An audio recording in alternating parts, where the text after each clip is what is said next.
Item ಯಾವುದೇ ಇರಲಿ try ಮಾಡಿ ಆಚಿ ಚಿಕನ್ ಮಸಾಲಾ. ಅಲೋಕ್ ಕುಮಾರ್ ಹೆಸರಿಗೆ ಕಳಂಕ ತರುವ ವಿಡಿಯೋ ಹರಿಬಿಟ್ಟಿದ್ರಲ್ಲ, ಕೇಸ್ಗೆ ಸಂಬಂಧಪಟ್ಟಂತೆ ನಿಮ್ಮ ಗ್ಯಾರಂಟಿ ನ್ಯೂಸ್ ಸವಿಸ್ತಾರವಾದಂತಹ ವರದಿ ಮಾಡಿತ್ತು. ಅದರ ಬೆನ್ನಲ್ಲೇ 3 ಅಧಿಕಾರಿಗಳ ತಲೆದಂಡ ಆಗಿದೆ.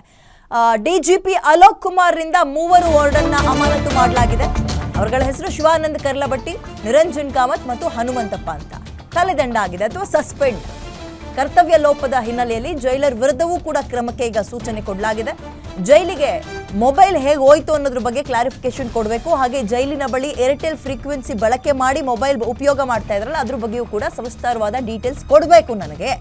ಸದ್ಯ ಏರ್ಟೆಲ್ ಕಂಪನಿ ಜೊತೆ ಮಾತನಾಡಿ ಫ್ರೀಕ್ವೆನ್ಸಿ ತೆಗೆಸೋಕೆ ಮನವಿ ಕೂಡ ಮಾಡಿದ್ದಾರೆ. ಜೈಲಿಗೆ ಮೊಬೈಲ್ ಕೊಡ್ತಾ ಇರದೆ ಅಲೋಕ್ ಕುಮಾರ್ ಅಂತ ಕಿಡಿಗೇಡಿಗಳು ಒಂದು ವಿಡಿಯೋ ರೆಕಾರ್ಡ್ ಮಾಡಿಕೊಂಡು ಸೋಷಿಯಲ್ ಮೀಡಿಯಾದಲ್ಲಿ ಹರಿಬಿಟ್ಟಿದ್ರು. ದರ್ಶನ್, ಅಭಿ ಹಾಗೂ ಎಂಡ್ರೋಸ್ ಅನ್ನೋರಿಂದ ಈ ಕೃತ್ಯ ಆಗಿದೆ. ಸದ್ಯ ಪರಪ್ಪನ ಅಗ್ರಹಾರ ಠಾಣೆಯಲ್ಲಿ 3 ವಿರುದ್ಧವೂ ಕೂಡ ಕೇಸ್ ದಾಖಲಾಗಿದೆ. ಅಲೋಕ್ ಕುಮಾರ್ ಹೆಸರು ಕೆಡಿಸಬೇಕು ಅಂತಲೇ ಈ ವಿಡಿಯೋ ಮಾಡಿದೀವಿ ಅಂತ ಆರೋಪಿಗಳು ಈಗ ಹೇಳ್ತಾ ಇದ್ದಾರೆ. ಒಂದು ವಿಚಾರ ಏನು ಅಂದ್ರೆ, ಕೈಲಾಗದವರ ಕೊನೆಯ ಅಸ್ತ್ರ ಅಪಪ್ರಚಾರ ಅಂತಾರಲ್ಲ, ಹಂಗೆ ಈಗ ಇಲ್ಲಿ ತನಕ ಇವರಿಗೆ ಅವಕಾಶವನ್ನ ಮಾಡಿಕೊಟ್ಟಿದ್ಯಾರು? ನಂಬರ್ 1, ಇತ್ತೀಚೆಗೆ ನೀವು ವಿಡಿಯೋ ಪರಪ್ಪನ ಅಗ್ರಹಾರದ ಬಗ್ಗೆ ಈ ರೀತಿಯ ಕಳಂಕಗಳು ಕೇಳಿಬಂದಾಗಲೆಲ್ಲವೂ ಕೂಡ ಇತ್ತೀಚೆಗೆ ನಾವು ಗಮನಿಸಬಹುದು. ಹೊಸ ವರ್ಷದ ಟೈಮ್ನಲ್ಲಿ ಯಾರೋ ಒಬ್ಬ ಮುಖಕ್ಕೆ ಮಾಸ್ಕ್ ಹಾಕೊಂಡು ಬಂದು ಆ ಪರಪ್ಪನ ಅಗ್ರಹಾರದ ಕಾಂಪೌಂಡ್ನ ಪಕ್ಕದಲ್ಲಿ ಮೊಬೈಲ್ಗಳು ತುಂಬಿದ್ದ ಚೀಲವನ್ನ ಬಿಸಾಡಿ ಹೋಗಿದ್ದ. ಅದು CCTVಯಲ್ಲೂ ಕೂಡ ವಿಡಿಯೋ ಒಂದು ಫುಟೇಜ್ ಕವರ್ ಆಗಿತ್ತು. ಅದನ್ನು ಎಕ್ಸ್ಪ್ಲೈನ್ ಮಾಡ್ತೀನಿ. ಅದಕ್ಕಿಂತ ಮುಂಚೆ ದೃಶ್ಯ ನಂಬರ್ 1, ನಂಬರ್ 2, ನಂಬರ್ 3 ಗಮನಿಸ್ತಾ ಇದ್ದೀರಿ. ಜೈಲಿನ ಬಾತ್ರೂಮ್ನಲ್ಲೂ ಮೊಬೈಲ್, ಅದರ ಜೊತೆಗೆ ಟಿವಿಯ ವ್ಯವಸ್ಥೆ, ಅಡುಗೆ ಮಾಡ್ಕೊಳ್ಳೋಕೆ ಬೇಕಾಗಿರುವಂತಹ ತಯಾರಿ, ಲಾಡ್ಜ್ನಲ್ಲಿ, ರೆಸ್ಟೋರೆಂಟ್ಗಳಲ್ಲಿ, ಪಬ್ಗಳಲ್ಲಿ ಮಾಡುವಂತಹ ಮಸ್ತಿಗಳ ರೀತಿಯಲ್ಲಿ ಜೈಲು ಮಾರ್ಪಾಡಾಗಿದೆಯಾ ಅಂತ ನಿಮ್ಮ ಗ್ಯಾರಂಟಿ ನ್ಯೂಸ್ ಹಲವಾರು ಬಾರಿ ಸುದ್ದಿಯನ್ನು ಬಿತ್ತರಿಸಿತ್ತು. ಆದರೆ ಈಗ ಯಾರ ಕುತಂತ್ರವೋ ಏನೋ ಗೊತ್ತಿಲ್ಲ, ಅಲೋಕ್ ಕುಮಾರ್ ಅವರ ಹೆಸರನ್ನ ಕೆಡಿಸೋದಕ್ಕೆ ಅಥವಾ ಅವರಿಗೆ ಕಳಂಕ ತರುವ ಹಿನ್ನೆಲೆಯಲ್ಲಿ ಏನು ಮಾಡಿದ್ದಾರೆ, ಒಂದು ವಿಡಿಯೋ ನಮಗೆ ಅವಕಾಶ ಮಾಡಿಕೊಟ್ಟಿರೋದೇ ಅವರೇ ನಮಗೆ ಪರ್ಮಿಷನ್ ಕೊಟ್ಟಿರೋದು. ಸದ್ಯ ಪುಣ್ಯಾತ್ಮರು ಅವರೇ ತಗೊಂಡು ಕೈ ಕೊಟ್ಟರು ಅಂತ ಹೇಳಿಲ್ವಲ್ಲ, ಅದು ನಮ್ಮ ಅದೃಷ್ಟ ಅಂತ ಅನ್ಕೋಬೇಕು. ಈಗ ಈ ರೀತಿಯ ವಿಡಿಯೋವನ್ನ ಮಾಡಿಸೋ ಕುಮ್ಮಕ್ ಕೊಟ್ಟಿದ್ಯಾರು ಅಂತ ಬೇಕಾಗುತ್ತೆ. ಈಗ ಇವ್ರುಗಳು ಈ ಚಿಲ್ಲರೆ ಬುದ್ಧಿ ತೋರಿಸಿದ್ದಾರೆ, ಇಂತಹ ಚಿಲ್ಲರೆ ಬುದ್ಧಿ ಮಾಡ್ಕೊಂಡೆ ಅವ್ರು ಪರಪ್ಪನ ಅಗ್ರಹಾರದಲ್ಲಿ ಇರೋದು, ಅದು ಬೇರೆ ವಿಚಾರ. ಆದ್ರೆ ಅಲೋಕ್ ಕುಮಾರ್ ಹೆಸರು ಹೇಳ್ಕೊಂಡು ವಿಡಿಯೋ ಮಾಡಿ ಅಂತ ಹೇಳ್ಕೊಟ್ಟಿದ್ಯಾರು? ಅದ್ರ ಕುಮ್ಮಕ್ ಯಾರು ಕೊಟ್ಟಿದ್ದು? ಅದ್ರ ಹಿಂದೆ ಯಾರಿದ್ದಾರೆ? ಜೈಲರ್ಗಳು ಅಂದ್ರೆ ಈಗ ಜೈಲರ್ಗಳು ಯಾರು ಅಂತ ಹೇಳಿದ್ರೆ, ಈಗ ಅವ್ರನ್ನ ಕಾಯುವಂಥವ್ರು, ವಾರ್ಡನ್ಗಳು ಅಂತೀವಲ್ಲ, ಈ ಪ್ರಮಾಣದಲ್ಲಿ ಒಂದು ಸ್ವಾತಂತ್ರ್ಯ ಕೊಟ್ಟಿದ್ದಾರೆ ಒಳಗೆ. ಏನು ಪರಪ್ಪನ ಅಗ್ರಹಾರದ ಕಾನ್ಸೆಪ್ಟ್ ಏನು? ಜೈಲಿನ ಕಾನ್ಸೆಪ್ಟ್ ಏನು? ಮನ ಪರಿವರ್ತನಾ ಕೇಂದ್ರ ಅಂತಾರೆ. ಇಲ್ಲಿ ಹೆಂಗಾಗ್ತಾ ಇದೆ ಅಂದ್ರೆ, ಜೈಲಿಗೆ ಹೋಗಿ ಬಂದ್ಬಿಟ್ರೆ ಇವತ್ತು ಒಂದು ಪೆನ್ನೋ ಅಥವಾ 100 ರೂಪಾಯಿನೋ ಕದೀತಾ ಇದ್ದವನು ನಾಳೆ ಏನೋ ಒಬ್ಬ ಟೆರರಿಸ್ಟ್ ಆಗೋ ಬೇಕಾದ್ರೂ ಬದಲಾಗ್ಬೋದು. ಆ ಪ್ರಮಾಣದಲ್ಲಿ ವ್ಯವಸ್ಥೆಗಳು ಕಲ್ಪಿಸ್ಕೊಡ್ಲಾಗ್ತಾ ಇದೆ ಜೈಲಿನೊಳಗೆ ಅನ್ನುವಂತಹ ಆರೋಪಗಳು ಪದೇ ಕೇಳಿ ಬರ್ತಾ ಇತ್ತು. ಇದರ ಬೆನ್ನಲ್ಲೇ ನಿಮ್ಮ ಗ್ಯಾರಂಟಿ ನ್ಯೂಸ್ ಕೂಡ ಅದು ಹೆಂಗ್ರಿ ಫೋನ್ ಸಿಗುತ್ತೆ, ಅದು ಹೆಂಗಿತ್ತ ವ್ಯವಸ್ಥೆಗಳು ಸಿಗುತ್ತೆ. ಉಮೇಶ್ ರೆಡ್ಡಿ, ಕಾಮುಕ ಉಮೇಶ್ ರೆಡ್ಡಿ, ಅವನ ಕೈಲಿ ಫೋನ್ ಇತ್ತು. ಒಬ್ಬ ಟೆರರಿಸ್ಟ್ ಎಲ್ಲಿ ಈ ರಾಮೇಶ್ವರಂ ಕೆಫೆಗೆ ಬಾಂಬ್ ಇಟ್ಟಿದ್ನಲ್ಲ, ಅವನ ಕೈಲಿ ಫೋನ್ ಇತ್ತು. ಇಂತಹ ಹಲವಾರು ವಿಡಿಯೋಗಳನ್ನ, ಸುದ್ದಿಗಳನ್ನ ನಿಮ್ಮ ಗ್ಯಾರಂಟಿ ನ್ಯೂಸೇ ಬಿತ್ತರಿಸಿತ್ತು. ಯಾರು ಅವಕಾಶ ಮಾಡಿಕೊಡ್ತಾ ಇರೋದು ಇದಕ್ಕೆ? ಇದನ್ನ ಪ್ರಶ್ನೆ ಮಾಡಿತ್ತು ನಿಮ್ಮ ಗ್ಯಾರಂಟಿ ನ್ಯೂಸ್. ಇದ್ರ ಬೆನ್ನಲ್ಲೇ ಕಿಡಿಗೇಡಿಗಳು ಒಂದು ಪ್ಲಾನ್ ಮಾಡಿದ್ರು. ಏನಂತ? ಅಲೋಕ್ ಕುಮಾರ್ ಹೆಸರು ಹೇಳ್ಬಿಡೋಣ.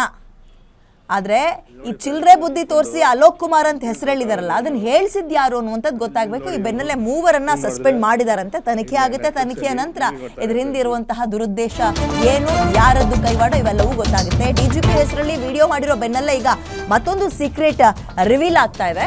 ಜೈಲಿನ ಖೈದಿಗಳು ಮೊಬೈಲ್ಗಳನ್ನ ಎಲ್ಲೆಲ್ಲಿ ಬಚ್ಚಿಟ್ಕೊಳ್ತಾರೆ, ಸಿಬ್ಬಂದಿ ಕಣ್ತಪ್ಪಿಸೋಕೆ ಅವ್ರು ಮಾಡುವಂತಹ ಪ್ಲಾನ್ಗಳೇನು, ಖತರ್ನಾಕ್ ಐಡಿಯಾಗಳು ನಿಮಗೆ ತೋರಿಸ್ತೀವಿ ನಾವು.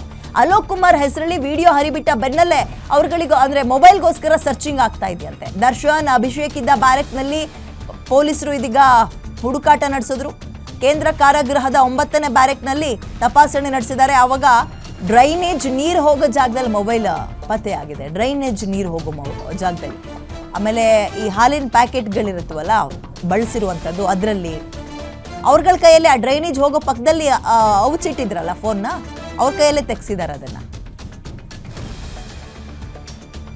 ಇವರು ಅಲ್ಲಿಗೆ ಹೋಗಿರುವಂಥದ್ದೇ ಇಂತಹ ಖತರ್ನಾಕ್ ಕೆಲಸಗಳನ್ನು ಮಾಡ್ಕೊಂಡು ಅವ್ರಿಗೆ ಹೇಳ್ಕೊಡ್ಬೇಕಾ, ಎಲ್ಲೆಲ್ಲಿ ಕದ್ದಿಡಬೇಕು, ಗೊತ್ತಾಗ್ದಲ್ಲೇ ಇರೋ ರೀತಿಯಲ್ಲಿ ಹೆಂಗೆ ನಡ್ಕೋಬೇಕು ಅಂತ ಅವ್ರುಗಳಿಗೆ ಹೇಳ್ಕೊಡ್ಬೇಕಾ? ನೋಡಿ, ಅಲ್ಲಿ ಬಂದಾಗ ಗೊತ್ತಾಗಬಾರ್ದು ಅನ್ನೋದಕ್ಕೆ ಮೊಬೈಲ್ ಎಲ್ಲಿ ಮುಚ್ಚಿಡಬೇಕು ಅಂತ. ಬಟ್ ಪ್ರಶ್ನೆ ಏನು ಗೊತ್ತಾ, ಸರಿ ಆಯಿತು, ಮೊಬೈಲ್ ಇವ್ರಿಗೆ ಯಾರೋ ಗೊತ್ತಾಗ್ದಲೇ ಇರೋ ರೀತಿಯಲ್ಲಿ ಸರಬರಾಜು ಮಾಡ್ತಾ ಇದ್ದಾರೆ, ಅದಕ್ಕೆ ಈ ಡೇಟಾ ಕನೆಕ್ಷನ್ ಕೊಡ್ತಾ ಇರೋದು ಯಾರು, ಎಲ್ಲಿಂದ? ನಿಮಗೆ ಒಂದು ಗಮನದಲ್ಲಿರಲಿ, ಪರಪ್ಪನ ಅಗ್ರಹಾರದ ಸುತ್ತಮುತ್ತ ಮನೆಗಳನ್ನ ಅಥವಾ ಈ ಹಾಸ್ಪಿಟಲ್ಗಳೆಲ್ಲ ಇದಾವಲ್ಲ, ಪಾಪ ಅವ್ರು ಹೇಳ್ತಾ ಇದ್ರು ಇವ್ರುಗಳ ಕರ್ಮಕಾಂಡದಿಂದ ನಮಗೆ ನೆಟ್ ಸಿಗ್ತಾ ಇಲ್ಲ, ನಮಗೆ ಫೋನ್ ಬಳಸೋಕ್ಕಾಗ್ತಾ ಇಲ್ಲ ಅಂತ. ಅವ್ರಿಗೆ ಪ್ರಾಬ್ಲಮ್ ಆಗ್ತಾ ಇದೆ ನೆಟ್ಟಿಗೆ. ಬಟ್ ಪರಪ್ಪನ ಅಗ್ರಹಾರದ ಒಳಗಿರುವಂತಹ ಆರೋಪಿಗಳಿಗೆ, ಖೈದಿಗಳಿಗೆ ಸಲೀಸಾಗಿ ಡೇಟಾ ಹೆಂಗ್ ಸಿಗ್ತಾ ಇದೆ? ಮತ್ತಷ್ಟು ಮಾಹಿತಿ ನನ್ನ ಕಲೀಗ ಅಜಯ್ ನೀಡ್ತಾ ಹೋಗ್ತಾರೆ. ಅಜಯ್, ಈ ಕಿಡಿಗೇಡಿ ಕೆಲಸವನ್ನ ಮಾಡಿದ್ರಲ್ಲ, ಅಲೋಕ್ ಕುಮಾರ್ ಹೆಸರನ್ನ ಹೇಳಿ ಕೆಡಿಸ್ಬಿಡ್ಬೇಕು ಅಂತ, ಈ ಐಡಿಯಾ ಯಾರದ್ದಿರ್ಬೋದು, ಯಾಕಿರ್ಬೋದು, ಇದ್ರ ಹಿಂದಿರುವಂತಹ ಕೈವಾಡ ಯಾರದ್ದು, ಅಂಡ್ ರೈಡ್ ಯಾವಾಗ ಮಾಡಿದ್ರು, ಏನೆಲ್ಲ ಸಿಕ್ತು ರೈಡ್ ಸಂದರ್ಭದಲ್ಲಿ ಅಜಯ್? ಖಂಡಿತವಾಗ್ಲೂ ವಿದ್ಯೆ, ಏನಂದ್ರೆ ಇದರಲ್ಲಿ ಆರೋಪಿ ಒಬ್ಬ ದರ್ಶನ್ ಅಂತ ಇದ್ದಾನೆ, ಆತನು ಕೂಡ ಈಗಾಗಲೇ ವಿಚಾರಣಾಧೀನ ಕೈದಿ ಅಂತಾನು ಕೂಡ ಗೊತ್ತಾಗಿರುವಂತದ್ದು. ಅಂದ್ರೆ ಈಗಾಗಲೇ ಏನು ಅಲೋಕ್ ಕುಮಾರ್ ಅವರು ಡಿಜಿ ಆಗಿ ಬಂದ ನಂತರದಲ್ಲಿ ಕೆಲವೊಂದು ಬದಲಾವಣೆಯನ್ನು ಕೂಡ ತರ್ತಾ ಇದ್ದಾರೆ. ಅದರಲ್ಲೂ ಕೂಡ ಏನು ಈಗ ಆಲ್ಫಾಬೆಟಿಕಲಿ ಈಗೇನು ಇರ್ತಾರೆ ಅವರನ್ನ ಒಂದೊಂದು ಬ್ಯಾರಕ್ಕಿಗೆ ಹಾಕ್ಬೇಕು ಅನ್ನೋ ಒಂದು ಏನು ಸೂಚನೆಯನ್ನು ಕೂಡ ಅಲ್ಲಿರುವಂತ ಅಧಿಕಾರಿಗಳಿಗೂ ಕೂಡ ಕೊಟ್ಟಿದ್ರು, ಸಿಬ್ಬಂದಿಗಳಿಗೆ, ಜೈಲಿನಲ್ಲಿರುವಂತವ್ರಿಗೆ.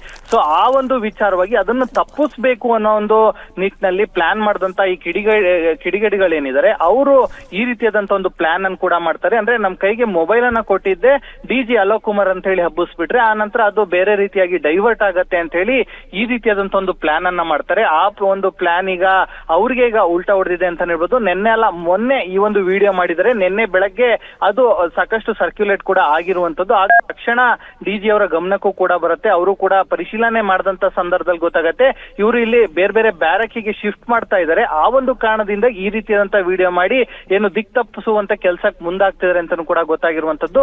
ಆಗ ತಕ್ಷಣ ಎಚ್ಚೆತ್ತುಕೊಳ್ತಾರೆ. ಆಗ ಅವರಿಗೆ ಆ ತಕ್ಕ ಪಾಠವನ್ನು ಕೂಡ ಈಗಾಗಲೇ ಜೈಲಿನ ಅಧಿಕಾರಿಗಳು ಕೂಡ ಕಲಿಸಿರುವಂತದ್ದು. ಆನಂತರ ಮೊಬೈಲ್ ಎಲ್ಲಿತ್ತು ಅಂತ ಕೂಡ ನೋಡಕ್ಕೆ ಹೋದಂತ ಸಂದರ್ಭದಲ್ಲಿ ಡ್ರೈನೇಜ್ ಅಲ್ಲಿ ನೀವೇನ್ ಹೇಳಿದ್ರಿ ಇಂದು ಹಾಲಿನ ಕವರ್ ಏನಿರುತ್ತೆ ಅದ್ರಲ್ಲಿ ಕಂಪ್ಲೀಟ್ ಆಗಿ ಸುತ್ತಿ ಅದಕ್ಕೂ ಕೂಡ ರಬ್ಬರ್ ಬ್ಯಾಂಡ್ ರೀತಿ ಎಲ್ಲ ಹಾಕಿ ಸೇಫ್ ಆಗಿ, ಅದು ಕೂಡ ಅಂಡರ್ ಏನಿದೆ ಈ ಗಾರ್ಬೇಜ್ ಹೋಗುವಂತದ್ದು ಜೊತೆಗೆ ಡ್ರೈನೇಜ್ ನೀರು ಹೋಗುವಂತದ್ದು ಈ ರೀತಿಯಾದಂತ ಜಾಗದಲ್ಲಿ ಅದನ್ನ ಶೇಖರಣೆ ಮಾಡಿಟ್ಟು ಆ ನಂತರ ಯಾರು ಸಿಬ್ಬಂದಿಗಳು ಇಲ್ಲದೆ ಇರುವಂತ ಸಂದರ್ಭದಲ್ಲಿ ಅದನ್ನ ಯೂಸ್ ಮಾಡ್ತಿದ್ರು ಅಂತಾನು ಕೂಡ ಗೊತ್ತಾಗಿದೆ. ಇನ್ನು ಆ ಒಂದು ಬ್ಯಾರಕ್ಕಿಗೆ ಇನ್ಚಾರ್ಜ್ ಆಗಿದ್ದಂತ ಕೆಲವು ವಾರ್ಡರ್ಗಳೇನಿರ್ತಾರೆ ಅವರನ್ನು ಕೂಡ ಈಗಾಗಲೇ 3 ಜನನ್ನು ಕೂಡ ಈಗಾಗಲೇ ಸಸ್ಪೆಂಡ್ ಮಾಡಿ ಈಗಾಗಲೇ ಡಿಜಿ ಆದೇಶವನ್ನು ಕೂಡ ಮಾಡಿದ್ದಾರೆ.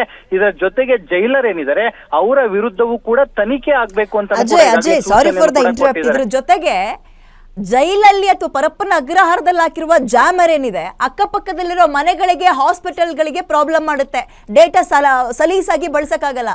ಬಟ್ ಜೈಲಿನ ಒಳಗಿರೋರಿಗೆ ಯಾರಿಗೆ ಜಾಮರ್ ಹಾಕಿದ್ರು, ಮೊಬೈಲ್ ಬಳಸಿದ್ರು ಕೂಡ ಅವ್ರಿಗೆ ಡೇಟಾ ಸಿಗಬಾರ್ದು ಅಂತ ಯಾವ ಉದ್ದೇಶದಿಂದ ಹಾಕಿದ್ರು ಅವ್ರಿಗೆ ನೆಟ್ವರ್ಕ್ ಸಿಗ್ತಾ ಇದೆ.